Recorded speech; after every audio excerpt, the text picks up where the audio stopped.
Ya, bismillahirrahmanirrahim. Assalamualaikum warahmatullahi wabarakatuh. Baik, teman-teman semuanya, ya. Saya sapa dulu ya. Perkenalkan, saya Kapten Subarkah.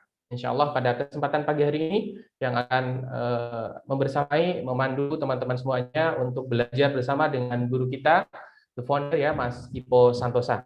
Tentunya dengan tema dengan judul yang spesial ya. Hari ini judulnya sangat spesial dan saya lihat teman-teman juga semangat hadir hari ini ya, wajah-wajahnya semangat sekali nih, wajah-wajah sudah tahajud semuanya insya Allah ya, semangat untuk belajar ya. Tadi bangun ya pagi jam 2 udah semangat untuk gabung pada kesempatan pagi hari ini ya. Dan wajah-wajahnya ya yang hadir pada pagi hari ini itu hampir semuanya ada, komplit semua ya, dari yang usia muda ini ya, dari yang usia muda-muda sampai mohon maaf ya yang sudah usia senior-senior ya, sesuai tema kita hari ini ya, seniorpreneur. Jadi yang hari ini hadir ya tidak hanya yang muda-muda aja nih ya, semuanya nih dari wajah-wajahnya kelihatan ya, insya Allah ada para senior-senior kita ya, para senior-senior di bisnis British Propolis ya, senior dari sisi usia tentunya.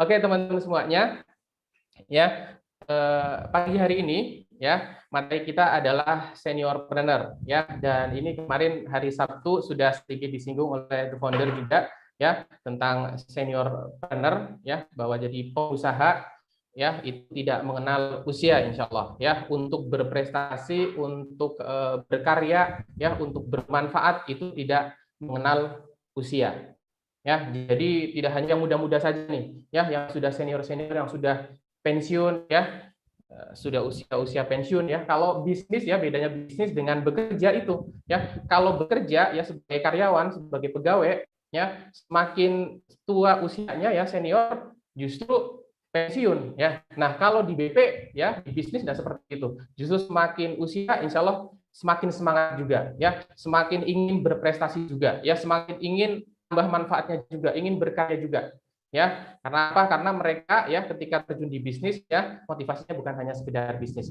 Oke, pada pagi hari ini sebelum kita mulai ya, hari ini sepertinya yang hadir ada beberapa senior-senior ya. Saya ingin menyapa dulu ya salah satu senior kita di BP ini ya, yakni Uti Marni. Sepertinya ada ini Uti Marni. Boleh kita sapa Uti Marni. Assalamualaikum.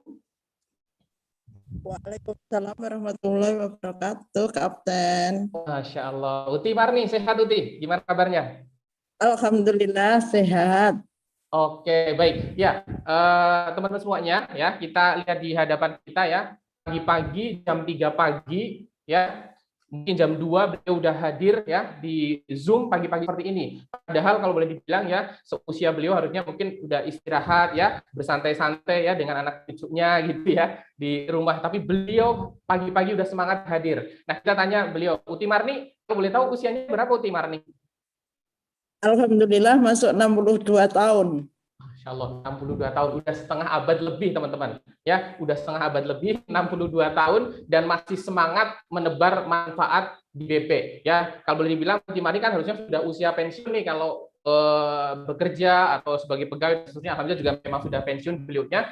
Tapi kenapa beliau ini masih mau bercapek-capek berlelah-lelah di BP Uti? Padahal ya udah usia segini ya, Uti udah harusnya di rumah aja lah, banyak ibadah gitu, mungkin main sama cucu. Tapi kenapa masih semangat di BP Uti? Boleh cerita sedikit buat teman-teman semuanya. Kenapa Uti? Ya karena meniatkan bisnis ini sebagai ibadah, maka jadi tidak ada alasan usia menjadi penghalang dalam menjalankan bisnis ini untuk meraih ridho Allah. Itu aja, Cap. Oh gitu, berarti motivasi Uti ya, keinginan Uti adalah diniatkan sebagai ibadah gitu ya Uti ya. Iya, betul. Berarti memang mohon maaf ya tadi seperti saya sampaikan, kalau sudah usia senja orang banyak bilang udah perbanyak ibadah gitu. Kalau kita tanya orang tua juga ya udah usia segini ya ingat umur, ingatnya ibadah gitu. Berarti memang di bisnis ini ya Uti ingin ini menjadi nilai ibadah gitu Uti, untuk Uti gitu Uti ya. Iya, iya, iya. Baik, Masya Allah ya. Ya, itulah teman-teman ya. Jadi Uti masih semangat nih menebar manfaat BP untuk teman-teman semuanya gitu ya Uti ya. membersamai mitra-mitra juga bisa segini, harusnya kan main-main di rumah nih sama cucu-cucu gitu, Uti. Atau bersama Akung ya, Uti ya. Di rumah. Baik, Uti. Ya, terima kasih Uti. Ya, Masya Allah ini ya, Uti Marni dari Gunung Kidul ya. Beliau sudah hadir ya pagi-pagi jam 3 untuk memulai ya bangun pagi, aktivitas pagi ini. Nah, itu teman-teman semuanya ya. Jadi kadang saya heran kenapa makanya ada ya di antara kita yang mengeluh ya, semangatnya naik, semangatnya turun. Oke, semangat naik, semangat turun wajar gitu ya. Yang namanya iman saja ya, kadang naik, kadang turun. Apalagi semangat dalam berbisnis. Jadi kadang naik, kadang turun. Apalagi mungkin yang masih muda-muda ya. Nah, maka itu tergantung kepada motivasinya. Tuti Mari sudah menyebutkan motivasinya beliau ya, bahwa berbisnis itu sebagai ibadah. Maka tidak ada alasan untuk bersantai-santai. Jadi umur bagi beliau katanya tidak menjadi alasan. Jadi justru makin senior usianya ya, makin semangat lagi. Karena yang dikejar apa? Yang dikejar bukan hanya di dunia ini, tapi di sana yang lebih besar ya, di akhirat kelak gitu. Jadi motivasi bisnis ya teman-teman ya, motivasi bisnis orang-orang secara umum itu bermacam-macam ya. Ada yang memang motivasinya ingin dapat duit aja ya. Kalau motivasinya ingin dapat duit saja gitu ya, ketika dia jualan nggak laku, 1 kali 2 kali nggak laku ya, nggak ada duit masuk ya, dia semangatnya turun, semangatnya hilang gitu ya teman-teman ya. Jadi kalau motivasinya duit seperti itu. Kalau di bisnisnya nggak ada duitnya, atau bahkan mungkin penjualan lagi nggak bagus, semangatnya turun. Dia males-malesan jualannya, ya, kemudian ngilang lah, nggak posting dan seterusnya. Ya itu karena motivasinya duit. Ya, ada lagi motivasinya ya mungkin karena ingin ya secara emosi, ya, ingin menyenangkan orang tua, ingin menyenangkan anak, ya, atau menyenangkan pasangan dan seterusnya. Ini kan emosional gitu ya. Nah, yang seperti ini juga ada batasnya. Ketika mungkin orang tua, mohon maaf ya, ingin menyenangkan berbisnis ya, dia ingin terjun di bisnis ya, kemudian hasilnya ingin untuk menyenangkan orang tua. Mohon maaf, ketika orang tuanya sudah nggak ada, ya udah motivasinya udah nggak ada, akhirnya dia berhenti, nggak semangat lagi. Ada yang seperti ini, ada, gitu ya. Ini motivasinya emosi. Kemudian motivasinya anak, misalnya ingin menyekolahkan anak ya masuk ke sekolah yang terbaik, gitu ya, sekolah yang bagus. Ketika anak sudah sekolah di sekolah yang bagus, ya bagi dia sudah selesai di situ. Ya, tapi kalau motivasinya seperti yang tadi disampaikan Uti Marni ya, motivasinya adalah karena Allah ya, tujuannya adalah Allah ya, ingin ibadah ya, itu nggak ada matinya ya, nggak ada selesainya. Ya, kapan selesainya? Ya setelah mati pun bahkan masih berlanjut gitu ya. Jadi kalau tujuannya ya, bahkan kita diajarkan kalau The Founder ya, prioritas kita apa? 3A ya, Allah dan Rasul, anak dan keluarga ya, amal jariah. Nah, itu semua arahnya kemana? Arahnya untuk akhirat, untuk yang di sana kok tujuannya akhir. Nah, kalau tujuannya udah seperti ini harusnya tidak ada yang namanya turun semangat ya, kurang semangatnya ya, kemudian malas-malesan. Ya, jadi ini kuncinya kalau teman-teman ingin tetap semangat ya, maka ayo kita cek lagi ya tujuan kita, niat kita, dan selalu kembalinya ke sini semua ya, kembali ke niat, kembali ke tujuan. Ya, jadi kenapa di BP masih banyak senior-senior ya yang hadir? Ya, karena itu tadi mereka ya hadir di BP ingin ya yang diraih bukan hanya sekedar uang, bukan profit ya, bukan untuk menyenangkan cucu atau siapapun gitu, enggak. Yang dikejar yang besar sekali, yang lebih besar ya, ini apa, di akhirat kelak ya, dengan ibadah ya, mereka ingin mengejarnya ibadah. Justru dengan usia yang semakin senior, mereka ya makin bersemangat. Maka kita yang muda-muda juga tidak boleh kalah harusnya ya, kita harus lebih bersemangat. Oke teman-teman semuanya, siap belajar hari ini teman-teman? Yang siap belajar boleh raise hand. Oke, raise hand-nya ya, raise hand pakai raise hand di chat nggak apa-apa ya. Raise hand. Oke, Masya Allah. Oke, kita lihat. Oke, yang di YouTube juga ya teman-teman, yang di YouTube ya, yang siap belajar pagi ini dengan The Founder ya. Kita akan belajar banyak hari ini dari para pengusaha-pengusaha senior ya di dunia ya. Banyak sekali pengusaha-pengusaha yang menghasilkan karya berprestasi justru di usia-usia usia-usia sudah senior gitu ya, usia-usia udah lebih jauh dari kita ya, maka kita yang masih muda ini harusnya lebih berprestasi. Nah, sebelum itu kita akan lihat ya bagaimana bisnis itu tujuannya akhirat ya, tujuannya keberkahan. Nah, sebelum itu kita akan lihat sebuah video ya teman-teman semuanya. Silakan pastikan menghadap ke layar ya, menghadap ke monitor, ke HP-nya. Silakan teman-teman simak video berikut.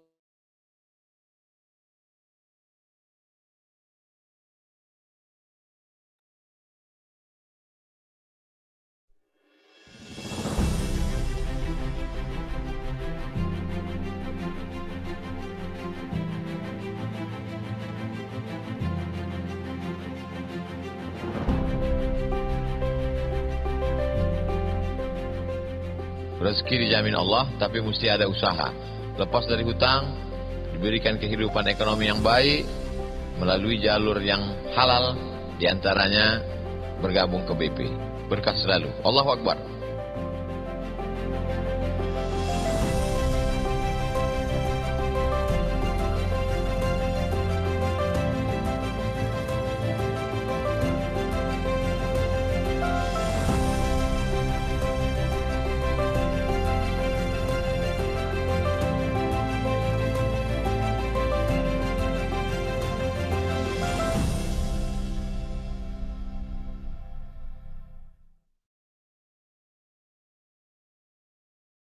Oke, Masya Allah ya. Jadi BP ya, kita bersama-sama insya Allah tujuannya ya meraih keberkahan Allah dengan cara yang benar ya, tujuan yang benar ya, dengan cara yang halal.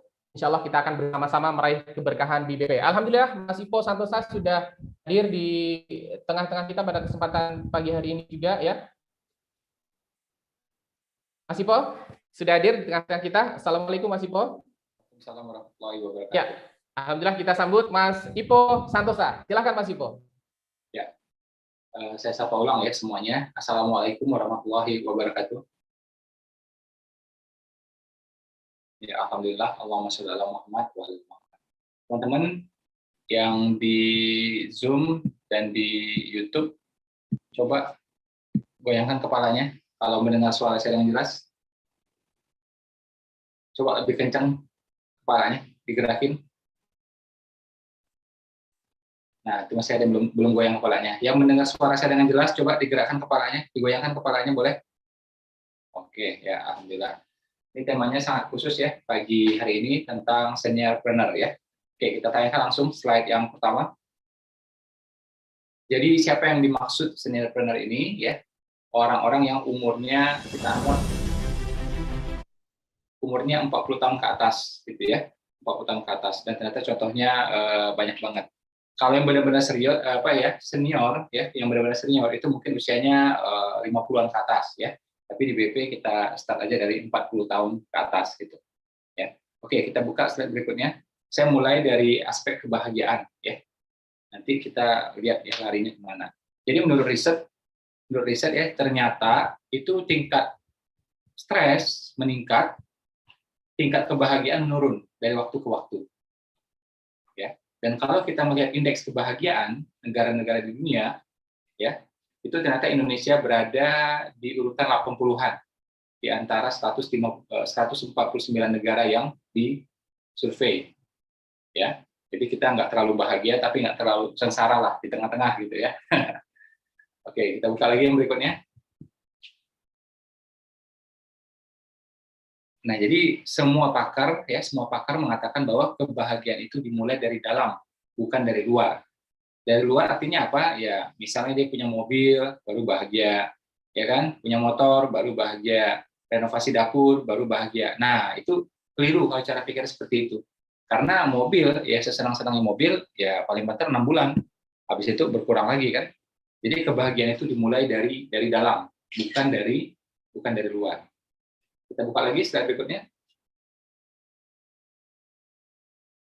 Nah, ini saya dapatkan ya statement dari Half Acre ya, Half Acre. Dia mengatakan saya waktu itu saya bertanya ya, kemudian beliau jawab gitu. Di Australia waktu itu. Half Acre itu salah satu trainer paling top di dunia ya. Teman-teman nanti boleh cek di Google. Itu luar biasa pengaruhnya dalam dunia pengembangan diri di dunia ya, namanya Half Acre ya. Half spasi ya, Acre. Jadi dia bilang, kalau Anda tidak bahagia hari ini, maka Anda tidak akan bahagia selamanya. Jadi kita yang memutuskan untuk bahagia. Jangan berpikir, saya RO 500 baru bahagia. Saya RO 1000 baru bahagia. Saya punya anak baru bahagia. Saya punya cucu baru bahagia. Nah, ini keliru. Jadi kalau mau bahagia, ya sekarang aja, tanpa syarat. Karena kalau kita ngomong ya, saya nanti kalau RO sampai ya 500, saya bahagia. Ya kan? Nah, mencapai 500 ya mungkin perlu waktu 4 bulan. Artinya apa? Dalam waktu 4 bulan itu kita kan nggak bahagia, konyol banget. Dan iya kalau tercapai 500-nya, kalau nggak tercapai gimana coba? Biasanya kalau udah tercapai, itu kita pengen lebih lagi kan. Nah, kita mau jalannya itu paralel. Naik 500-nya iya, naik 1000 botolnya iya, oke? Tapi walaupun sekarang kita mungkin masih 80 botol, tetap bahagia. Ya, 90 botol tetap bahagia. Baru mulai nih, gabung di BP, baru jadi agent 5 botol, tetap bahagia. Nah, simpel banget. Sambil kita berjuang nanti menuju 100, 200, dan seterusnya. Ya, makanya HWK menyimpulkan, kalau Anda tidak bisa bahagia hari ini, maka Anda tidak akan bahagia selamanya. Ya, kita buka lagi. Ada beberapa teks di bawahnya. Nah, jadi kaya atau belum kaya, tetap bahagia. Banyak uang, belum banyak uang, tetap bahagia. Punya anak atau belum punya anak, ya, tetap bahagia. Punya cucu atau belum punya cucu, tetap bahagia. Ya, oke, lanjut lagi. Kenapa saya bahas ini? Nah, saya mau menuju ke sini. Jadi orang-orang yang sudah berumur ini, ya, mohon maaf, mungkin yang usianya 50 tahun ke atas, gitu ya, apalagi 55 ke atas, gitu ya, mereka harus bisa menghilangkan rasa kehilangan. Saya ulang ya, menghilangkan rasa kehilangan. Harus kita akui, ya, orang ini semakin berumur, sebagian itu meningkat, sebagian itu merosot. Nah, kita lihat ya, contoh ya, orang usianya udah 50 tahun. Ya, sebagian mungkin dia punya, fasilitas dia punya. Kalau orang umur 20-an masih ngimpi punya mobil gitu. Nah, dia mungkin udah punya mobil. Ya. Orang usia 20-an masih ngimpi pengen umroh, pengen ke tanah suci. Ya, dia mungkin sudah ke tanah suci. Ya, jadi sebagian itu aspek hidupnya memang meningkat, berhasil gitu. Ya. Fasilitas juga lebih lengkap. Ya kan, rumahnya udah pakai AC semua gitu kan. Kasur udah bagus semua gitu kan. Nah, jadi yes ya, fasilitas lebih lengkap, ya, sebagian fase hidupnya juga meningkat gitu ya. Tapi dia mesti paham juga sebagian aspek hidupnya itu merosot. Sebagian aspek hidupnya apa tadi? Merosot. Contoh ya, mohon maaf, misal pasangan mungkin sudah meninggal atau sudah berpisah. Ya, bisa jadi gitu. Atau apa? Anak, ya, anak udah nggak di rumah lagi. Mungkin merantau atau boarding ya, masuk pesantren, masuk asrama. Ya kan? Nah, atau apa? Nah, ini pasti terjadi apa itu kesehatan. Kesehatan kebugaran pasti tidak sama dengan orang yang umurnya 20-an. Nah, jadi dia harus terima itu. Kalau dia tidak terima itu, dia nggak bahagia. Ya, dia tidak bahagia. Ya kan? Dia, mohon maaf, misalnya usia 60-an, ya, sholatnya mungkin tidak bisa sujud lagi. Ya, jadi kening nyentuh ke lantai itu mungkin udah nggak bisa lagi. Ya kan? Nah, dia mikir terus. Ya, dan ngeluh terus. Waduh, kenapa nggak bisa ya? Aduh, rasanya sholat kayak kurang afdol gitu. Nah, ini susah bahagianya. Terus juga dia masih memikirkan kan, dulu masih ada anak di rumah, sekarang nggak ada lagi anak di rumah. Ya, ada yang merantau, ada yang boarding, ada yang masuk pesantren. Dia pikirkan itu terus, nah susah bahagia. Ya, atau mungkin yang udah senior lagi, usia 60-an, 70-an gitu ya, pasangannya udah nggak ada, sudah meninggal, dipikirin terus. Nah, ini susah untuk bahagianya. Makanya kita kutip ya kalimat yang di slide sebelumnya, kita harus memutuskan untuk bahagia. Kalau kita tidak bisa bahagia hari ini, maka kita tidak bisa bahagia selamanya. Ya, menghilangkan rasa kehilangan. Nah, ternyata usia berumur ini ya, anggaplah 50 tahun ke atas, itu bukan akhir dari segalanya. Banyak hal yang masih bisa dilakukan.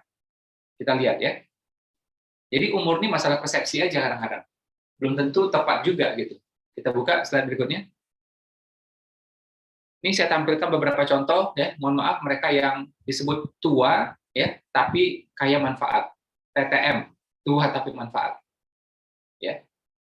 Ini saya carinya dari berbagai macam contoh, berbagai macam sumber, dan saya cross check semuanya. Colonel Sanders ya, itu merintis KFC di usia 50-an. Yakob Utama, bosnya Gramedia, bosnya Kompas, itu masih aktif ya saat beliau usia 70-an, sampai akhirnya beliau berpulang. Ya. Martha Tilaar juga aktif ya di usia 70-an. Adnan Buyung Nasution ya, sebelum beliau berpulang sampai usia 70-an itu tetap aktif. Adnan Buyung Nasution ya, pengacara. Ciputra ya itu merintis kampus baru merintis kampus di usia 75. Ya. Dan beliau aktif sampai beliau akhirnya juga berpulang. Franklin ya menemukan kacamata bifokus itu di usia 80. 80 gitu. Baru menemukan suatu inovasi. Ya. Utsman bin Affan ya, sahabat Rasulullah itu jadi pemimpin di usia 70 tahun. Baru mulai mereka. Ya, usia 70 itu baru mulai. Ya, Pak JK, Yusuf Kala sama juga usia 70-an, Ronald Reagan, Joe Biden, Donald Trump itu di usia 70-an. Baru mulai mereka. Ya. Dan Pak JK juga masih mikir juga nih gimana caranya biar jadi RI1 kan gitu. Nah, Wapres kita sekarang ya Kiai Ma'ruf Amin sama juga usia 70-an. Ya. Nabi kita Rasulullah itu usia 50-an baru mulai perang-perangnya.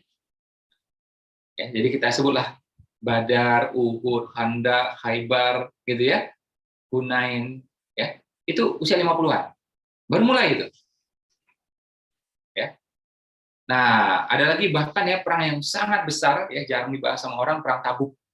Jadi Utsman itu sedekah besar-besaran itu di perang Tabuk. Ya.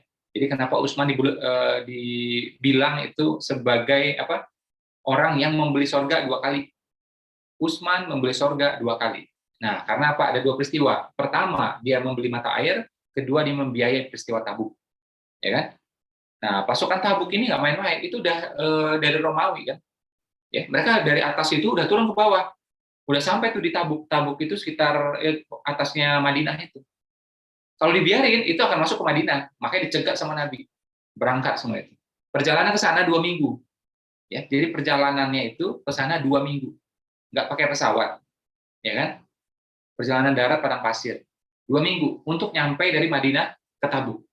Nah, di sana bertempur, ya kan? Dan menang. Pasukan itu lebih besar. Ya, pasukan perang Tabuk itu musuh itu lebih besar. Ya, Rasulullah bersama pasukannya menang. Oke. Nah, itu perang Tabuk itu teman-teman yang sedemikian besarnya itu ketika Rasulullah hampir usianya 60 tahun. Dan Rasulullah itu bukan orang yang tipikalnya berdiri di belakang. Enggak. Ya banyak hadis yang kita baca ya beliau tuh maju ke depan kan. Bahkan sering kalau sahabat tuh kepepet ya lari ke punggungnya Rasulullah gitu. Makanya ya Rasulullah tuh badannya ya luka-luka juga. Ya kan? Mukanya ada goresan luka juga gitu akibat perang. Ya, punggungnya ada beberapa luka juga gitu. Ya. Bahkan juga mohon maaf pernah juga hampir meninggal kan. Hampir meninggal tuh pernah juga gitu. Nah, itu ketika peristiwa Uhud ya kan. Ada beberapa luka yang lumayan parah gitu. Nah, itu Rasulullah start itu ya, perang-perang besar itu usia 50-an. Puncaknya di usia hampir 60 tahun. Itu Nabi kita. Abu Bakar, Umar jadi pemimpin di usia 60-an. Kalau Utsman lebih tinggi lagi 70. Ya. Mahathir Muhammad kita masih dengar beritanya ya. Kemarin jadi Perdana Menteri kembali di usia 90-an. 92, 93. 90 teman-teman. Ya. Baru mulai dia itu, baru mulai. Ya sebelumnya udah mimpin Malaysia juga sejak lama. Besok dia baru mulai lagi jadi pemimpin gitu, usia 90-an. Ya turun itu karena dia mundurkan diri aja kan gitu. Ratu Inggris sampai saat ini juga masih memimpin Inggris gitu ya, walaupun tidak memimpin secara pemerintahan, itu usianya 90-an. Gayanya masih kayak ibu-ibu umur 40-an, masih sangat-sangat bergaya. Modis ya, mengenakan pakaian serba terkini ya, warna-warni juga usia 90-an. Jadi mohon maaf saya bilang teman-teman yang mungkin berumur, katakanlah usia 50-an, itu bukan berarti kita menganggap nggak bisa apa-apa. Oke lah kesehatan kita tidak sebugar usia 20-an. Tapi ya bisa aja kok ngapa-ngapain itu. Ya. Mungkin beda dengan usia 20-an, tapi tetap sehat, tetap bugar juga usia 50-an. Ya, Rasulullah baru mulai itu. Ya kan? Nah, jangan kita berpikir, kenapa nggak jualan? Udah berumur Pak, maklum Pak, udah usia Pak, udah sepuh Pak, udah punya cucu Pak. Wah, ini alasan dari mana ini? TTM, tua tapi manfaat. Ya kan? Tua tapi manfaat. Nah, ini namanya seniorpreneur. Ya. Nah, kalau di BP kita menganggap senior itu ya, menganggap tua itu di usia 40-an ke atas. Termasuk saya, ya. Usia saya sekarang udah kayak fix formula 44 ya. Nah, itu bahkan ya ada 3 orang yang masuk dalam 100 orang terkaya di Indonesia Ya, jadi 3 tokoh ini masuk dalam 100 orang terkaya di Indonesia, itu usianya juga sama, sepuh-sepuh semua 70-an. Sampai akhirnya mereka meninggal, ya, tapi hari-hari terakhir masih ngurusin perusahaan. Eka Cipta itu pemimpin Sinarmas.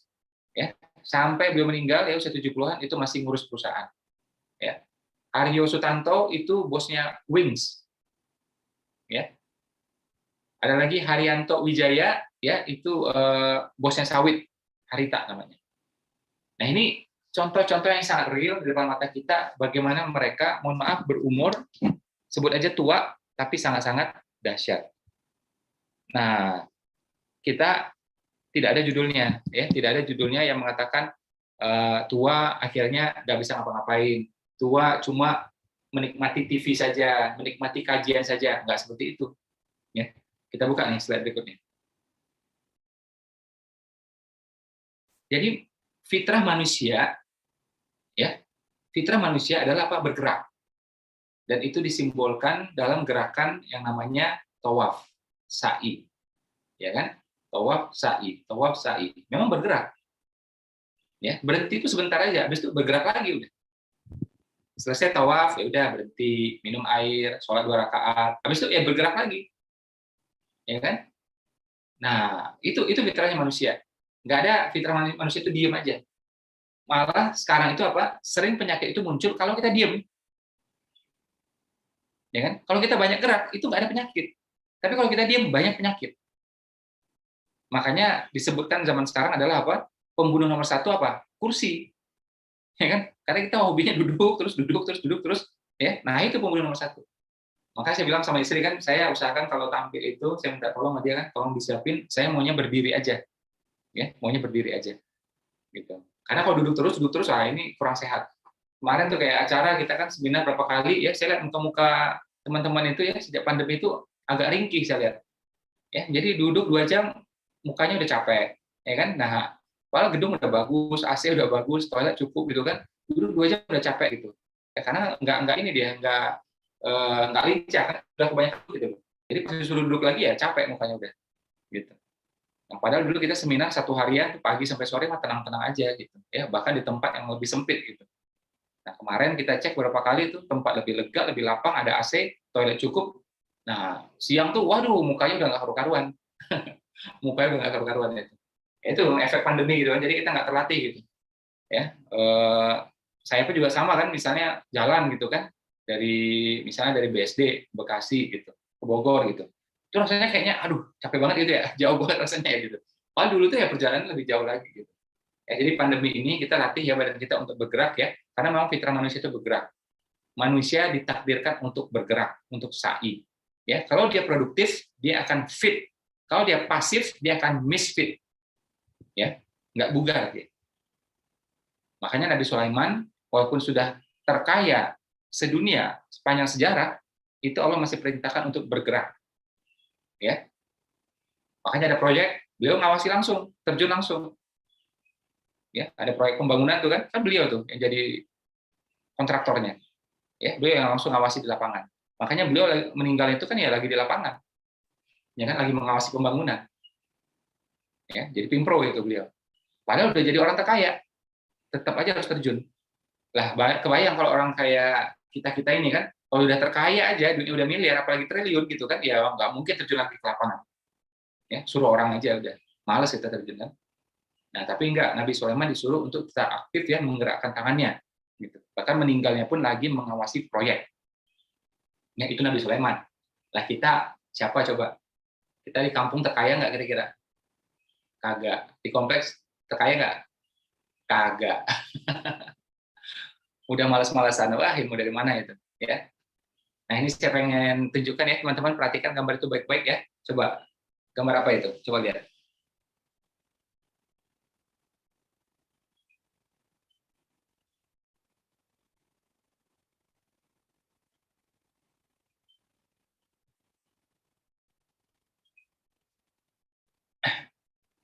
Ini gambar Masjidil Haram dari atas. Ya, dari atas, yang tengah-tengahnya itu adalah Ka'bah. Ya. Nah, Ka'bah itu kemudian ada titik ya untuk sa'i, Safa Marwah.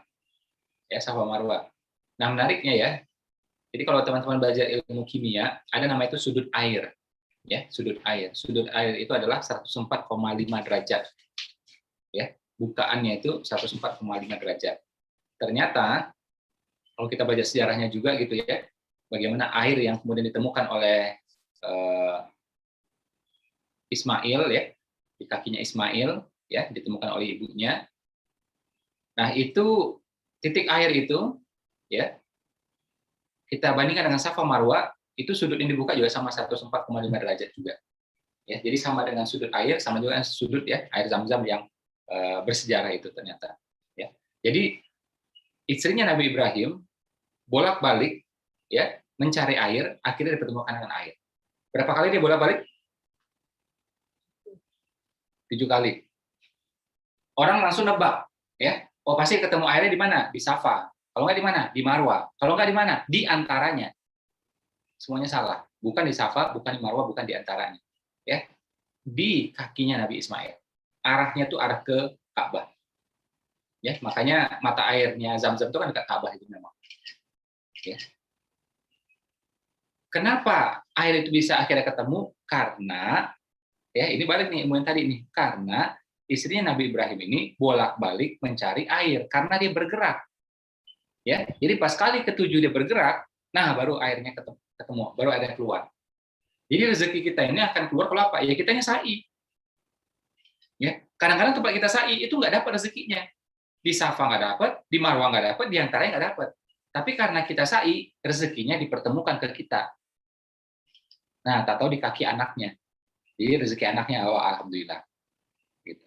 Ya, jadi manusia ditakdirkan untuk bergerak. Nggak ada ceritanya diam-diam tuh nggak ada. Justru sekarang tuh banyak ya orang akhirnya sakit bermasalah gara-gara apa? Gara-gara diam.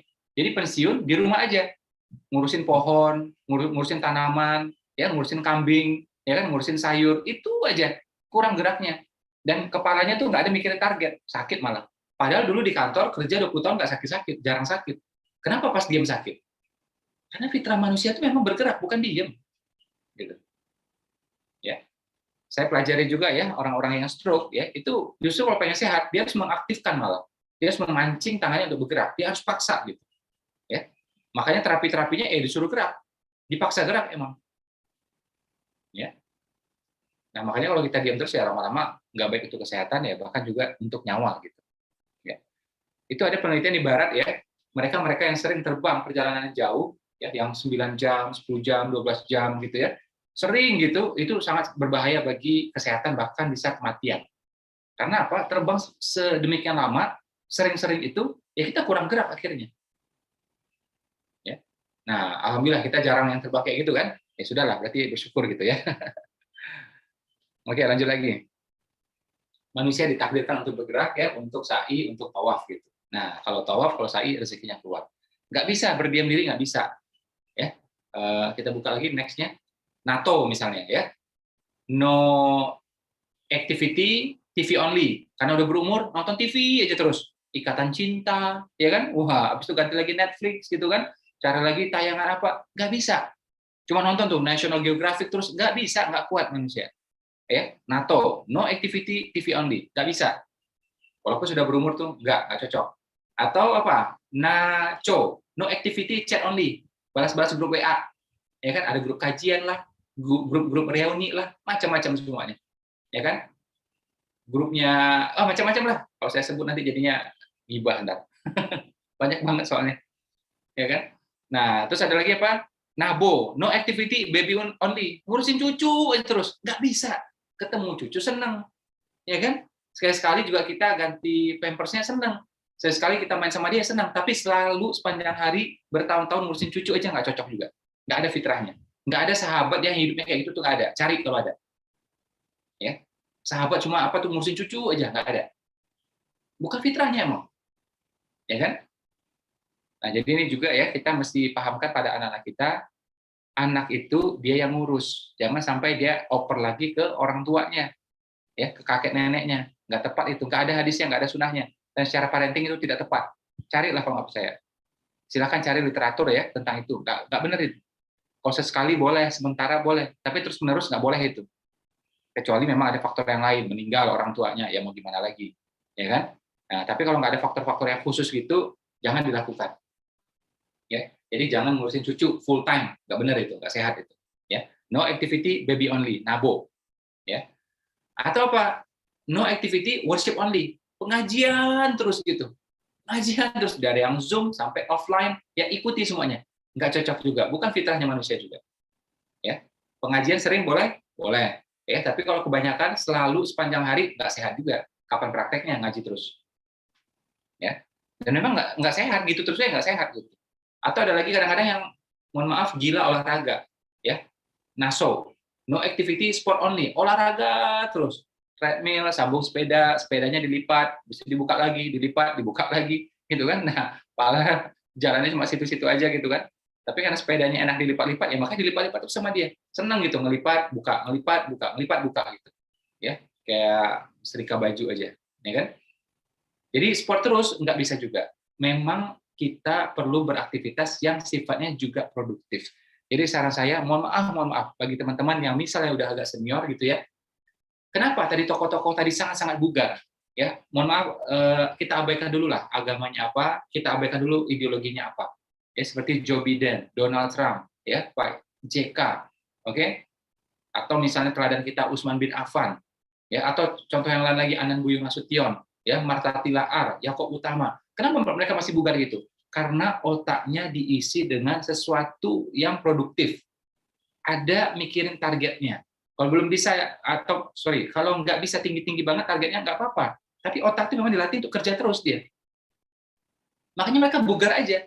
Nah, tapi kalau udah duduk aja itu ya ngeliat tanaman doang, lihat kucing doang, ya kan ngurusin cucu doang. Nah, itu bikin dia itu ya ringkih jadinya. Makanya kita lihat kadang-kadang ada orang tua itu yang sangat-sangat ekstrim, ya kan? Ada yang memang sangat bugar, matanya itu masih cerah gitu ya, diajak ngobrol masih nyambung. Ada yang nggak bisa apa-apa lagi, ya. Yang satu ini memang dia produktif dan di kepala itu masih ada yang sifatnya itu target, walaupun mungkin targetnya tidak sama dengan orang yang usia 20-an, 30-an. Ya, tapi memang harus kayak gitu tuh, kepala tuh harus seperti itu. Makanya ada filosofi di barat mengatakan otak itu sama kayak kunci. Kalau digerakin terus, dia akan lancar gitu. Tapi kalau diam, dia akan berkarat. Nah, otak seperti itu, tubuh juga seperti itu, teman-teman.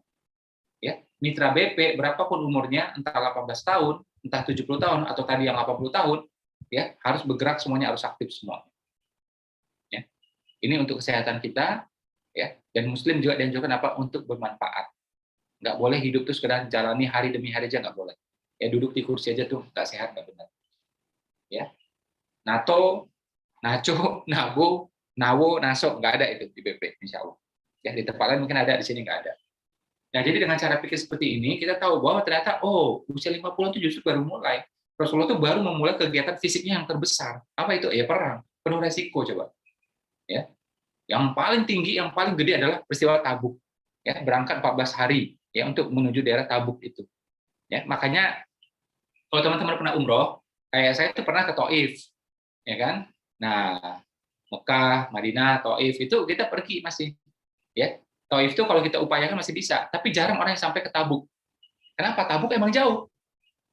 Ya, saya tanya orang tuh 6 jam. Kalau saya pengen banget tuh, tapi jauh banget emang.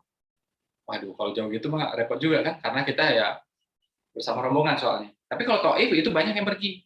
Ya, Hudaybiyah banyak yang pergi. Ya kan? Nah, kalau Tabuk jarang orang pergi sana. Memang jauh. Jadi kita naik mobil aja zaman sekarang jauh. Kebayang Rasulullah zaman dulu seperti apa coba. Ya, 14 hari one way. PP itu 1 bulan. Masya Allah. Ya, dan itu perang besar ya yang Nabi masih nyemplung di dalamnya. Ya, ketika Nabi usianya hampir 60 tahun. Luar biasa ya. Nah, Nabi hampir 63 itu Nabi memotong hewan kurban. Ya, berkurbannya 100 onta, 60 beliau potong sendiri. Fisik kuat, finansial juga kuat. Keren itu Nabi kita. Ya, makanya Nabi itu perutnya six pack. Ya kan? Ada hadis Tabrani mengatakan perutnya seperti batu bersusun, seperti gulungan kertas. Itu six pack itu. Ya. Kenapa? Rukuknya lama kan? Sujudnya apalagi? Sujudnya lebih lama lagi. Bahkan sujudnya itu, ya hadis Sahih mengatakan ketika beliau sujud itu kan benar-benar terbuka rongganya itu ya, sampai anak kambing ini seolah-olah bisa lewat di bawahnya. Hadisnya kan ngomong kayak gitu kan. Ya, dan beliau memanjangkan sujudnya. Gitu. Nah, jadi kalau kita lihat zaman sekarang itu kalau Nabi plank ya, itu Nabi pasti bisa lama itu. Wong sujudnya lama. Ya kan? Kalau kita plank nggak bisa lama. sujud apalagi, ya kan? Ada aqua galon dekat perutnya biasanya, ya. Oke, lanjut lagi. Aqua galon dibawa kemana-mana, kata Mas Aderai. Nah, apa kelebihan, ya? Apa kelebihan orang yang senior ini? Ya, biasanya dia lebih bijak, lebih matang. Ya, itu disampaikan oleh gurunya Rowan Atkinson ya dalam film Johnny English gitu. Tenagamu berkurang, tapi kebijaksanaanmu bertambah. Ya, lebih bijak, lebih matang gitu ya. Lebih tenang. Kalau orang usia 20-an itu bisa gerasa gerusu gitu. Bawa motor gerasa gerusu, bawa mobil gerasa gerusu. Ya.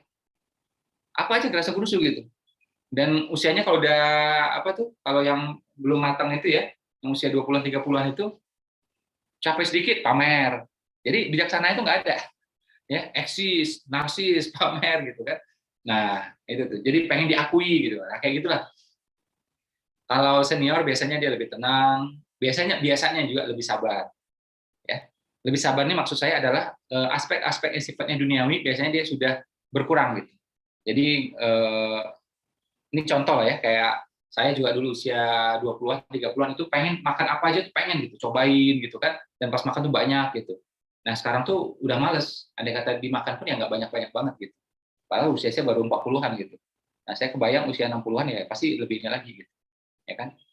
Jadi syahwat gitu ya, hasrat untuk yang duniawi ini biasanya berkurang sudah. Gitu ya. Termasuk ya keinginan pengen pamer tadi, ya, pengen eksis tadi pasti berkurang. Jarang lah kan ibu-ibu usia 60-an pengen eksis, posting di story terus gitu kan. Foto jarak dekat, selfie, saya pikir langka lah yang seperti itu. Terus lebih sabar, ya. Terus apalagi, nah ini penting banget. Dia punya spirit untuk mengkader. Ya. Jadi bawaannya itu pengen cetak orang aja, pengen mengkader orang. Beda sama mereka-mereka yang usianya 20-an, 30-an. Ya. Mungkin dia suka belajar, ya teman-teman usia 20-an, 30-an ini suka belajar, tapi mungkin spirit mengkadernya kurang. Nah, mereka yang usia 50-an itu spiritnya pasti mengkader. Jadi ngeliat orang lain itu kayak anak aja udah. Ya. Ngeliat orang lain itu sebagai anak, ya, sebagai murid, ya, bawaannya pengen kader aja udah. Ya, pengen bimbing, ya kan? Dan spiritnya apalagi spiritnya berkelimpahan. Jarang orang usia 60-an masih iri, itu jarang. Dengki-dengki semua, wah 80 botol ya, wah kalah, kejar. Nggak kayak gitu spiritnya. Spiritnya berkelimpahan. Yang dengkinya gede itu biasanya di usia 20-an. Ya, jadi pas orang lain maju, nggak terima, kejar. Gitu kan. Sama juga tuh, kayak saya aja tuh usia 20-an itu, naik mobil, bawa mobil, dipotong sama yang lain. Yang motong nggak sopan, saya kejar. Untungnya apa coba? Ya, dapat duit kagak, dapat pahala kagak, tapi kayak gitu tuh nggak mau kalah kan, dia motong nggak sopan, ya kejar gitu kan sampai saya bisa motong dia balik gitu. Nah itulah yang nggak guna, nggak manfaat kayak gitu tuh, ya kan. Tapi kalau orang-orang udah usia 60-an saya pikir nggak ada yang kayak gitulah, ya kan. Saya dulu kan gitu tuh, kalau dipotong itu di jalan gitu ya, nggak terima, pengen balas gitu kan, apalagi kalau angkot gitu ya, nah itu makin nggak terima saya. Tapi kemudian setelah belajar lagi gitu ya, ini untungnya apa gitu kan. Terus juga kalau angkot kita perhatikan juga, oh ternyata juga dia cari nafkah buat keluarganya, dia itu pahlawan bagi keluarganya, dia ditunggu sama keluarganya. Ya sudahlah. Ya, jadi kalau ada yang nggak sopan itu ya biarin aja sudah. Ya udah bisa ngeliat tuh angkot itu ya, walaupun kelakuannya kadang-kadang nyebelin ya, itu ya insya Allah ya udah bisa melihat dengan senyum itu udah bisa sekarang. Kalau dulu tuh nggak bisa ya. Karena kelakuannya nyebelin biasanya gitu. Di kota mana aja itu kelakuannya angkot sama ya. Tidak jauh-jauh berbeda biasanya. Ya, jadi spiritnya mengkader, ya, spiritnya berkelimpahan. Oke, balik lagi layarnya ke saya boleh?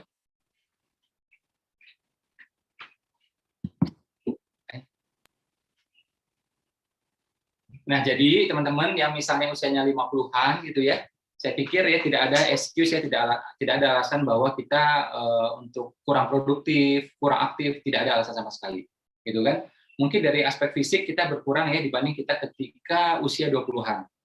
Dari aspek kebugaran, kesehatan, mungkin nggak bisa 100% sama. Tapi kan bukan berarti kita stop sama sekali, kan enggak. Gitu. Ya, justru kalau kita pengen sehat, awet muda, panjang umur, insya Allah gitu ya, justru kita mesti bergerak, mesti aktif gitu. Jangan duduk terus.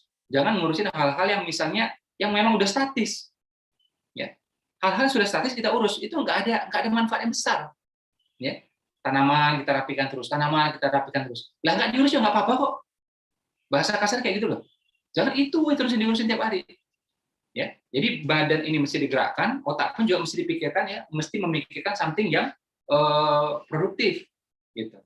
Saya bertemu dengan Profesor Kuat. Profesor Kuat itu yang salah satu penemu genos, ya, alat genos ini. Itu beliau udah sangat senior, tapi masih aktif juga. Ya, kita undang juga masih datang juga. Apalagi pandemi, beliau pakai masker, ya udah datang pakai masker, datang ngisi. Ya, jadi bukan alasan untuk duduk di rumah, nggak kayak gitu cara pikirnya. Di usianya yang sudah senior itu justru menemukan alat yang sangat bermanfaat, namanya genos. Gitu. Ya memang ini tidak seakurat PCR, tapi lumayan lah untuk deteksi awal kan. Alhamdulillah gitu. Nah jadi Indonesia punya contoh, Barat punya contoh, gitu ya. Sejarah Islam juga punya contoh. Nah kita ambil contoh yang the best of the best saja. Teman-teman boleh cek ya orang-orang sekitarnya yang sudah berumur tadi, yang usia 50-an, 60-an, coba buktikan omongan saya. Benar nggak kira-kira? Yang diam-diam itu aja, malah itu biasanya nggak terlalu sehat. Tapi yang masih aktif, itu sehat. Dan kita perhatikan tadi bagaimana ya antara persamaan semuanya, walaupun beda agama, beda ideologi gitu ya. Dari Pak JK, Joe Biden, Donald Trump, ya itu aktif semuanya. Ronald Reagan aktif semuanya.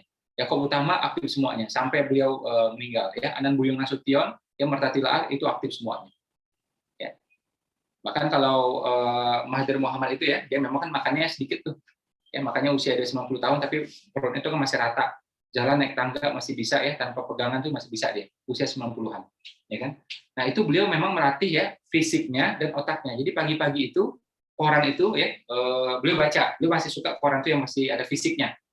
Ya, masih ada fisiknya itu, beliau baca pagi-pagi 1 koran, 2 koran, 3 koran, beberapa koran. Itu beliau itu. Jadi otaknya dipakai terus. Ya.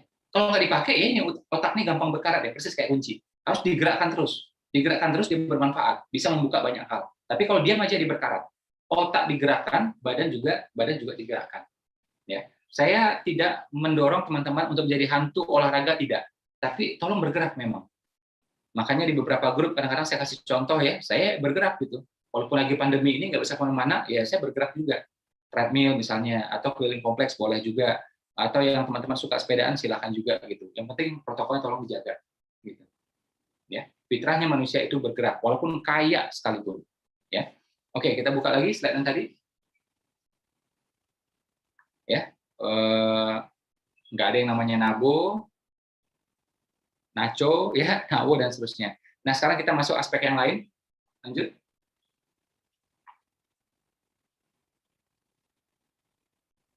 Nah, ini ATM. Kita mau ATM.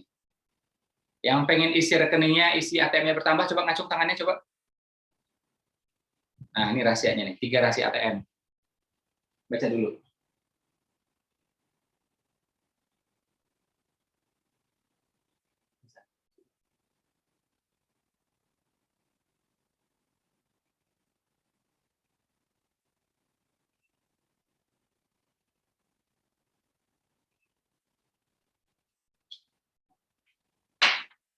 Ya, jadi kalau pengen isi ATM-nya bagus, ya, kalau pengen isi ATM itu banyak, ya kan? Nah, pertama kita tahu rumusnya. Kalau ada orang sukses di sekitar kita, ATM, ya kan? Amati, tiru, modifikasi, ya.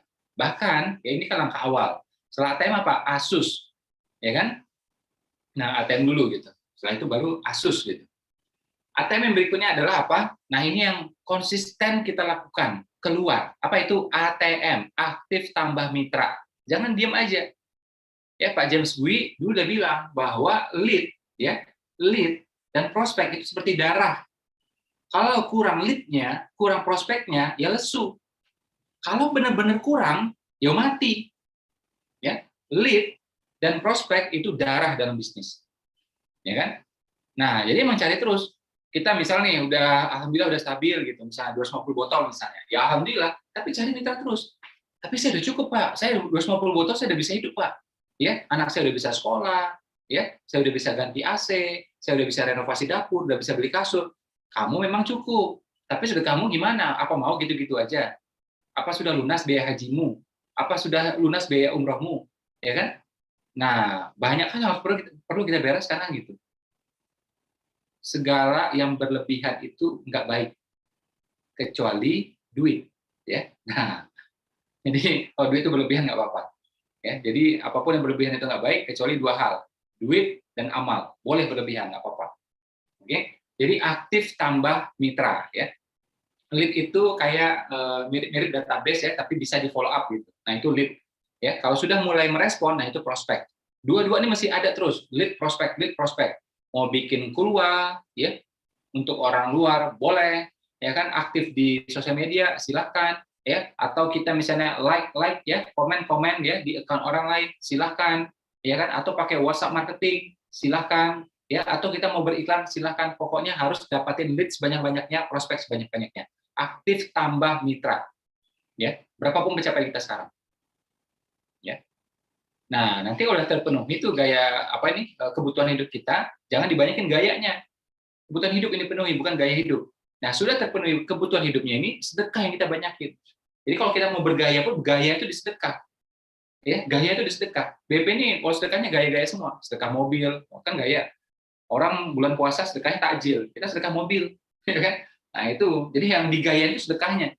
Ya kan? Yang digayain itu sedekahnya. Gitu. Nah, terus mau bangun lagi masjid di Inggris ya, ini dalam proses juga ya.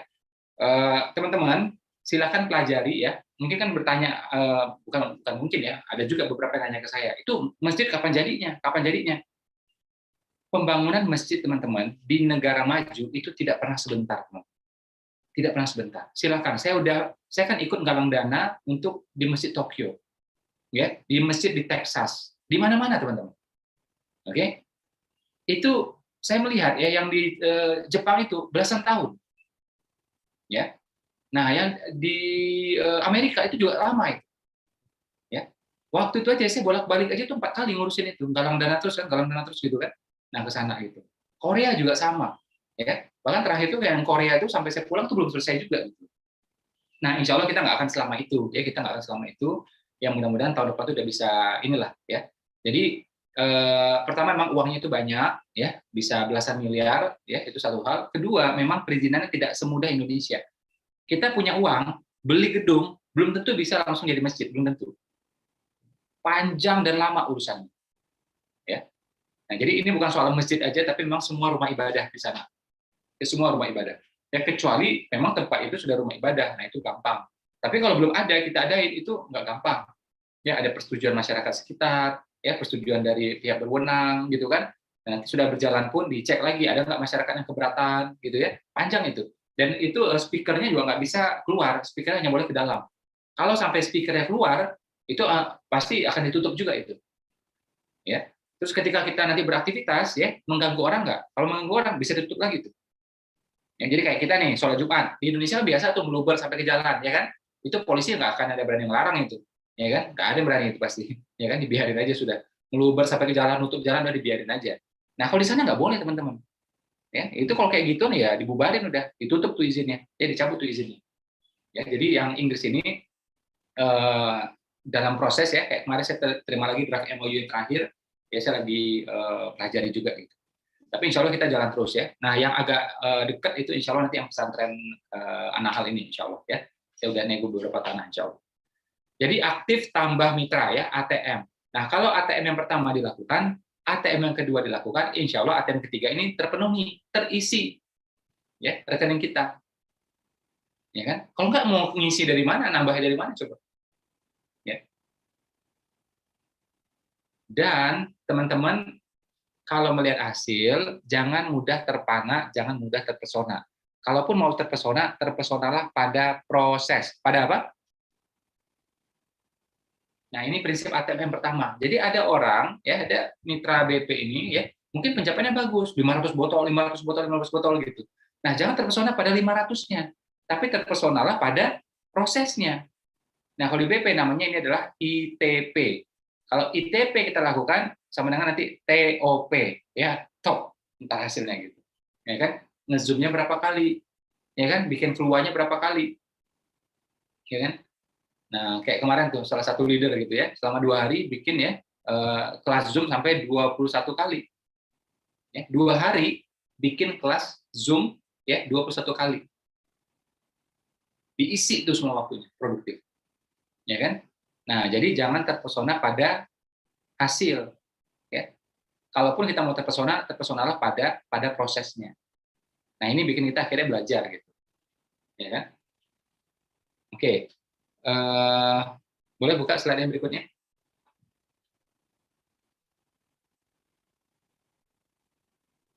Oke, balik lagi layar ke tadi. Balik lagi yang tadi.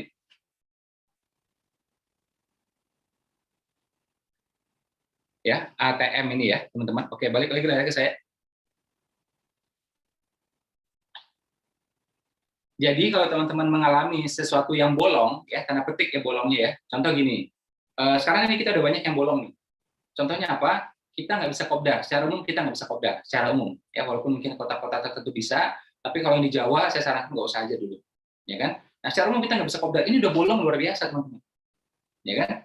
Terus juga kita nggak semudah dulu ya untuk terbang, ya lebih ribet gitu ya. Dan mungkin kita juga males ya karena ada resiko juga terpapar di pesawat gitu. Nah ini juga terbang kita nggak bisa juga. Ini kendala udah nih dua ini. Ini ada dua bolong yang besar. Kalau kita biarkan, ya sama ibaratnya kayak gini loh teman-teman. Kita lagi sekolah, PR nggak bikin, gitu. Kelas kemarin 2 hari nggak masuk. Ini udah bolong ini. Dibiarin terus bisa tinggal kelas. Nah kalau pengen lulus juga, pengen naik kelas juga, artinya apa? Kita harus ikutin ya. Ada percepatannya, ada tambahannya. Mungkin les tambahan, ya kan? Atau konsultasi sama guru, ya kan? Atau bikin grup diskusi sama teman kita. Kalau nggak bolong ini merebetnya kemana-mana, gitu. Terus nanti kita komplain loh, aku kok nggak naik kelas? Nah ini ada bolong beberapa, nggak di cover, gimana ceritanya coba? Dulu ya saya ingat banget waktu saya sakit ya itu pernah 1 bulan kan saya nggak masuk. Itu parah banget. Saya waktu kecil itu gampang sakit banget. Ya, alhamdulillah makin berumur malah makin jarang sakit, alhamdulillah. Ya. Dulu tuh gampang sakit gitu. Nah, pernah sekali waktu itu saya sakit itu 30 hari, teman-teman. Saya ingat banget itu. Berarti kan ketertinggalan luar biasa itu. Jadi kalau menurut rasional saya pasti tinggal kelas itu. Ya. Nah, untung guru saya baik ya. Tahu ya bahwa memang ini sakit beneran, bukan maunya dia gitu ya. Ya sudah, dikasih kayak tugas tambahan ya, dikasih juga nanti bimbingan tambahan gitu. Intens seperti itu sehingga ketika menjelang ujian akhir itu saya bisa hadir ya, saya bisa mengerjakan semuanya dan akhir bisa naik kelas. Nah, tapi kalau saya udah nggak masuk 30 hari, ya bimbingan tambahan nggak ikut, kerjaan tambahan nggak ikut, ya udah bisa gagal naik kelasnya. Ya. Nah, jadi sekarang ini saya mengamati kita sudah mengalami bolong yang besar ini. Kopdar itu penting. Ternyata nggak ada sekarang, sulit. Kopdar fisik itu sulit sekarang. Ya kan? Orangnya digital semua nih kayak gini nih, digital semuanya. Ya, gambarnya tuh macam-macam, ada latar belakangnya New York, ya kan, ada Ka'bah, ya kan, dari mana-mana semua gitu. Padahal ini semua gitu ya, digital wallpaper semua. Ya. Nah, jadi kita kopdar sekarang udah nggak bisa. Terus tadi apa tuh? Yang kedua tadi apa? Nah, ya, terus yang ketiga juga kita susah untuk seminar saat ini, seminar fisik. Ya, padahal seminar fisik ini kan kita kita ada foto-foto di sana, ada kongko-kongkonya di sana, gitu ya, ada silaturahim di sana. Ini repot semua ini. Ya, makanya terbang-terbang udah nggak bisa, ya, tidak leluasa lah ya, tidak leluasa gitu ya, terbang nggak bisa, kopdar nggak bisa, termasuk juga seminar yang offline. Nah, ini 3 bolong yang besar menurut saya teman-teman. Memang nggak ada cara lain, memang zoom-nya dibanyakin, keluarnya dibanyakin. Ya, ini bagian dari ATM, ini bagian dari ITP, gitu. Ya, jadi saya melihat yang zoom-nya itu banyak, yang keluarnya itu banyak, yang bikin artikelnya itu banyak, memang jadi teman-teman. Emang jadi, secara umum seperti itu. Ya, kalau dia sabar aja tuh 3 bulan, 6 bulan, ya melakukan yang saya bilang ini, memang beda hasilnya ketimbang yang lain. Ada sebuah komunitas yang saya tegur waktu itu ya, karena apa? Prestasi itu jomplang. Yang sebagian ini bagus, sebagian ini enggak. Ya. Nah, gimana caranya? Ya udah ITP, saya bilang. Mungkin di sini memang ya alhamdulillah rezekinya memang bagus gitu. Naik dia sendiri gitu.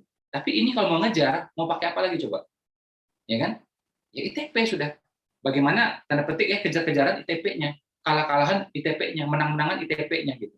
Dia nge-zoom berapa kali? 3 kali, ya udah aku 4 kali. Dia nge-zoom 4 kali, ya udah aku 5 kali. Ya.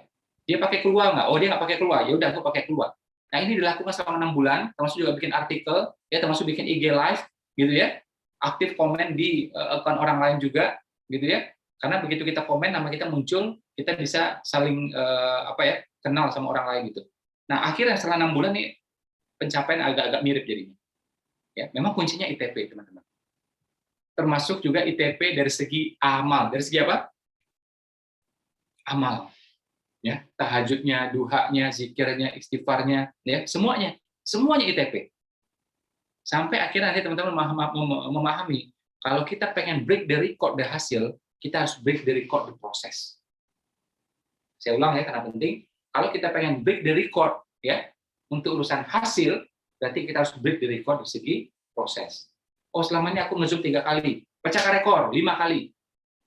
Selama ini aku IG live-nya mungkin sekali sebulan, sekarang udah sekali seminggu. Pecah rekor nih pada prosesnya, pada ITP-nya. Akhirnya apa? Pecah rekor juga pada hasilnya. Kemungkinan besar seperti itu. Ya, walaupun namanya hasil itu haknya Allah gitu. Tapi Allah tuh tahu, ya buat kita semua dikasih nama itu sunatullah gitu. Manusia bergerak berdasarkan sunatullah. Kalau sunatullahnya benar, hasilnya benar. Insya Allah. Ya kan? Nah, pada sebagian orang Allah kasih keajaiban. Ada sebagian orang, nggak semua juga tuh. Ya kan? Nah, dia bikinnya, sama nih bikinnya nih, ITP-nya sama semua. Ini 5 kali, ini 5 kali Zoom. Ya, ini IG live sekali seminggu, ini sekali seminggu. Ya, tapi yang ini 250 botol, yang ini bisa 1000 botol. Nah, ini haknya Allah ini. Terserah Allah ini. Ya, tapi tugasnya kita adalah mematuhi yang namanya sunatullah. Sunatullah kita adalah apa? ITP. Apa namanya tadi teman-teman? Kalau ITP hasilnya TOP, top, ya kan? Ya. ITP tadi akar dari mana? Dari ATM tadi, amati, tiru, modifikasi. Terus yang keduanya adalah apa tadi? ATM yang kedua tadi apa? Aktif, tambah mitra. Ya, perbanyak lead-nya, perbanyak prospeknya. Ya. Kalau yang saya sarankan ya buat teman-teman, ini saya udah ngomong 4 tahun yang lalu, saya ulang lagi sekarang. Jangan selalu jualan. Ya, jangan selalu jualan. Ya. Polanya, porsinya adalah berapa? 19:1. 19 kita cerita yang sifatnya umum tentang bisnis, tapi harus ada arahnya bisnis. Jangan umum juga, terlalu umum. Cerita pemandangan, wah repot ini. Besok cerita kucing, besok dinosaurus, wah ini nggak jualan ini. Ya. Jadi umumnya pun masih ada kaitannya. Bisnis. Posting kayak gitu selama 19 kali. Yang pas kali ke-20 baru penawaran. Aduh Pak, lama banget Pak. Ya memang masih sabar. Kalau teman-teman lihat, ya RCTI, itu hidupnya dari mana? Dari iklan. Dari mana teman-teman? Semua TV lah. RCTI, SCTV, Indosiar, semuanya dari iklan. Kalau gitu iklannya cepat dibanyakin. Nggak boleh kayak gitu. Harus ada hiburannya. Pakai lagu, pakai film, ya kan? Pakai bercanda-bercandaan, pakai berita, ya. Sesekali muncullah iklan. Kalau iklan selalu orang kabur, nggak ada yang nonton. Nah kita juga kayak gitu tuh, ya kan? 19 kalinya cerita tentang bisnis. Jangan sekedar copy paste dari founder, jangan sekedar copy paste dari orang lain, ya. Harus ada kalimat dari kitanya, diubah. Ya, karena energinya akan beda dan kita makin lama makin jago. Tapi kalau copy paste terus nggak jago-jago itu. Ya.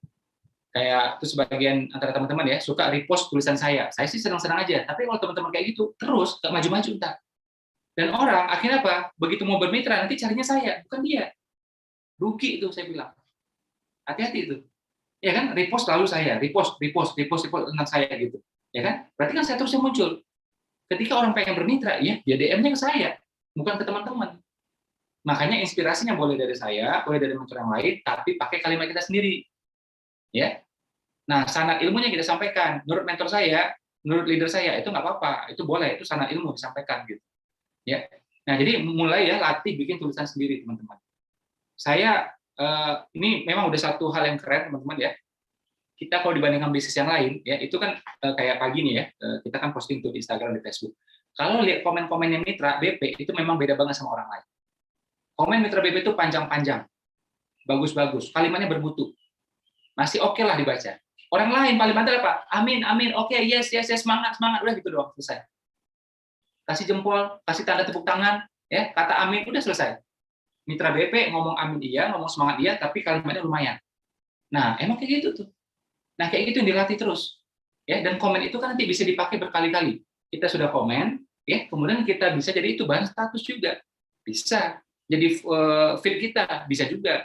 Ya, postingan di Facebook kita bisa juga gitu. Jadi bukan sekali tapi bisa dipakai berkali-kali. Nah, makanya teman-teman yang mohon maaf yang baru gabung di BP, ya, yang mungkin baru 1 bulan di BP gitu ya, memang tradisi kita di sini adalah menulis, teman-teman. Karena kita nggak punya spanduk, kita nggak punya baliho, kita nggak punya billboard. Ya. Apa billboard kita? Ya tulisan kita, postingan kita. Tulisan mesti bagus, foto mesti bagus. Ya, nanti kapan-kapan kita bahas ya soal foto ya, itu bentuknya seperti apa yang baik gitu ya. Nah, jadi berapapun umur kita, teman-teman tetap aktif ya, tetap produktif ya. Dan kalau kita bikin postingan yang bermutu beneran ya, itu bagian dari ITP-nya kita. Terus berapa kali kita posting? Saran saya kalau di Instagram itu 2 kali, minimal 1 kali feed, sisanya story. Nah, kalau Facebook boleh banyak-banyak, 3 kali 4 kali masih is okay. Ya. Kalau saya pribadi Instagram itu sekali sehari, ya sekali sehari gitu. Tapi kalau story itu ada beberapa kali gitu. Itu kita pernah tes ya teman-teman. Jadi saya bikin itu lampau-lampau sehari, ya sehari posting, sehari tidak, sehari posting, sehari tidak. Itu langsung jangkauan turun 50%. Jadi memang nggak boleh stop. Ya. Ibaratnya itu toko kita, toko harus buka selalu. Nggak ada cerita toko tutup, ya kan? Mau hujan, ya mau anak kita lagi sakit, ya mau lagi mumet, tetap aja toko dibuka. Nah, alhamdulillah di BP buka tokonya kan nggak susah-susah banget, cuma posting aja udah. Tapi saya minta tolong ya, tolong konsisten. Promosinya tadi berapa kali? Berapa banding berapa tadi? Tunjukkan tangannya, jarinya berapa tadi? Mau jari cuma 10 Pak, masa 19 gimana? Pakai kaki apa gitu ya? Ya, 19/1. Tapi itu awal-awal, ya. Itu untuk 3 bulan pertama nggak apa-apa. Nanti setelah itu bisa turun lagi nanti 10/1. Ya kan? Nanti kalau udah jago banget itu bisa 7/1 pun nggak apa-apa. Tapi karena kita nih kebanyakan pemula, 19/1. 19 ini nanti disebut apa? Seeding, sounding. Di sini aja. Ya, nanti pas yang 1 kali terakhir ini, yang 1 kali ini namanya itu adalah closing. Oke, buka yang slide tadi, Mas Barka, yang tulisan musuh bersama tadi.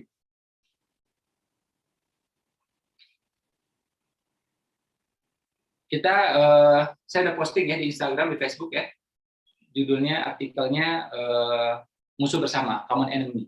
Ya, jadi ternyata punya common enemy, musuh bersama itu bisa bikin kita maju, asalkan disikapi secara positif. Ya, silakan teman-teman ya kita absensi sama-sama di Instagram, di Facebook gitu ya. Dan yang paling penting adalah kita langsung share, karena kalau kita share dia akan muncul ya di feed-nya orang lain, di explore-nya orang lain, di berandanya orang lain. Ya, jadi share itu sangat-sangat penting. Kalau kita dorong sama-sama, dia langsung lompat ya, share-nya akan tinggi ya di tempat orang lain. Itu saja teman-teman, terima kasih banyak bagi yang berpuasa, mohon doanya buat saya, buat keluarga ya, mudah-mudahan selalu sehat gitu ya. Dan mitra-mitra kita yang lagi sakit, ya guru-guru kita yang lagi sakit, mudah-mudahan diberikan kesembuhan ya, juga pengguguran dosa insya Allah. Amin. Itu saja, terima kasih banyak. Assalamualaikum warahmatullahi wabarakatuh.